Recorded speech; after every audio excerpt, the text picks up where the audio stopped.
নমস্কার বন্ধুরা, আজকের রেসিপি হচ্ছে ডালিয়ার খিচুড়ি। তার জন্য লাগছে আমার একটা ছোট্ট একটা গাজর, আলু, ছোট্ট আলু, 2-3টে শিম, মটরশুঁটি, রাঙা আলু, বিন কুচি, 5-10টা মতো বিন, আর একটু গ্রেট করে নেওয়া আদা, আর 200 গ্রাম মতো ডালিয়া। এটা আমি আগে ধুয়ে নেব।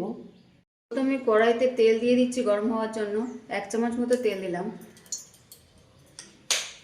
এর জন্য আমি নিয়ে নিচ্ছি গোটা জিরে, তেজপাতা, শুকনো লঙ্কা। 2টো শুকনো লঙ্কা দেবো, আমি এটা বেশি ঝাল করব না। এবার ফোড়ন দিচ্ছি। ফোড়ন দিয়েই আমি রান্নাটা চাপাবো।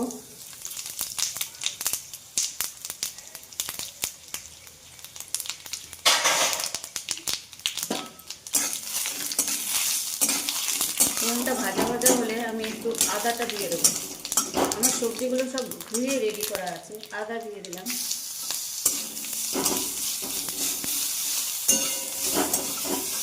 একটু কষিয়ে দেবো কাঁচা গন্ধটা করে যাওয়ার জন্য।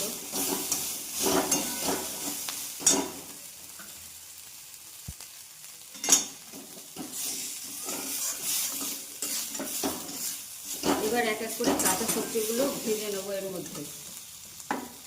প্রথমে দেব গাজর।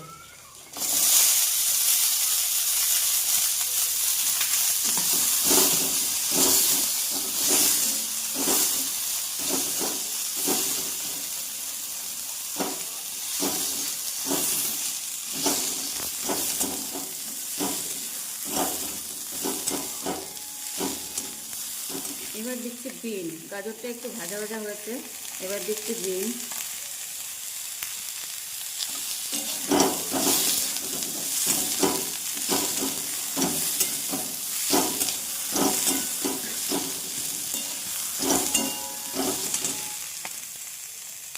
রাঙা আলু, এগুলো সব এক একে দিয়ে দিচ্ছি। মটরশুঁটি, শিম, আলু,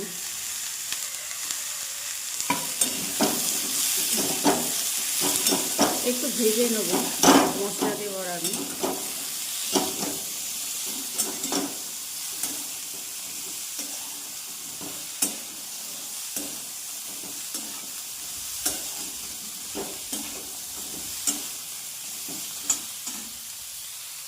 যেগুলো আমি কিছুক্ষণ ভেজে নিয়েছি, এবার এর মধ্যে কিছু শুকনো মশলা আমি এর মধ্যে যুক্ত করব। সেটা হচ্ছে নুন, পরিমাণ মতো নুন, হলুদ গুঁড়ো, ধনে গুঁড়ো আর জিরে গুঁড়ো।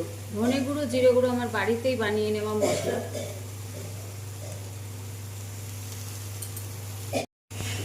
আমি সবজিগুলো কড়ার মধ্যেই একটু সেদ্ধ করিয়ে নেবো, এইভাবে কষিয়ে, কারণ আমি এটা কড়ার মধ্যেই করব। ডালিয়াটা পুরো কড়াতেই করব।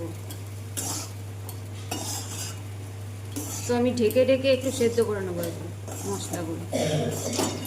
সবজিগুলোর সঙ্গে আমি একটু ডালিয়াটা একটু অল্প একটু ভেজে নেব।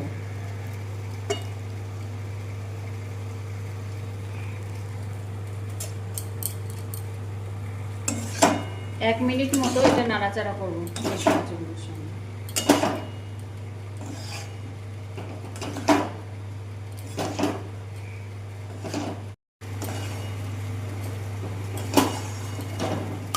রান্নাটা আমি কড়ার মধ্যে করছিলাম, কিন্তু কড়াইতে ধরবে না বলে আমি এটা এই গামলাতে সসপ্যানে শিফট করলাম। আর এতে উষ্ণ গরম জল আমি ঢাললাম।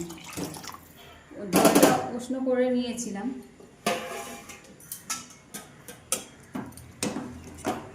বাকি রান্নাটা আমি এর মধ্যেই করব।